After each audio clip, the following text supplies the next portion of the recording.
วิธีการโอนเหรียญแบบ P2P หรือวิธีการโอนเหรียญหาบุคคลต่อบุคคลภายในทุกคนเนาะอันดับแรกให้ทุกคนนี่กดเข้ามาสู่ระบบของ XR Trade เป็นคีย์เฉพาะทุกคนให้ทุกคนกดเข้าไปใน3คีย์ทุกคนเนาะกดคำว่ากระเป๋าเลยทุกคนหลังจากที่ทุกคนกดคำว่ากระเป๋าปุ๊บให้ทุกคนกดคำว่าถอนเงินทุกคนหลังจากนั้นให้ทุกคนกดคำว่า XR Trade ID นี่นะทุกคนเนาะฉะนั้นเขาจะไปเอา ID ของคนที่ส่งมาให้เขาหรือว่าของคนที่เขาต้องการโอนเหรียญไปให้นะทุกคนเนาะโอเคมาเดี๋ยวซุกเข้าอีกกระเป๋านึงเดี๋ยวทุกคนเด้อซุกจะกดคำว่า deposit หรือว่าให้เขาเจ้าเอา ID มาหรือว่า QR มานะทุกคนเนาะเห็นบ่ให้เขาเข้าแล้วเอา ID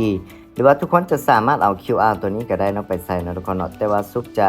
เอา ID ไปใส่เลยเด้อมันง่ายนะทุกคนเนาะ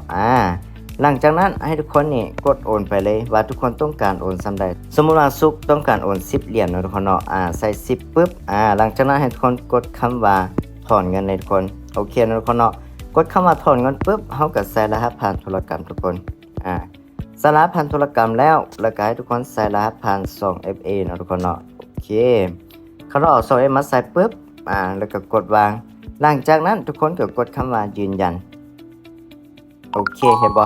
ถือว่าการโอนเหรียญ P2P หรือว่าบุคคลต่อบุคคลโดยการใช้ ID หรือว่า QR Code ก็ถือว่าสำเร็จนะทุกคนเนาะฉะนั้นเฮาไปเบิ่งอีกเทื่อนึงว่าเหรียญเข้าบัญชีของเฮาบ่ปึ๊บโอเคเห็นบ่ทุกคนถือว่าเหรียญเข้ามา10เหรียญนะทุกคนเนาะรีเฟรชอีกบัดนึงปึ๊บ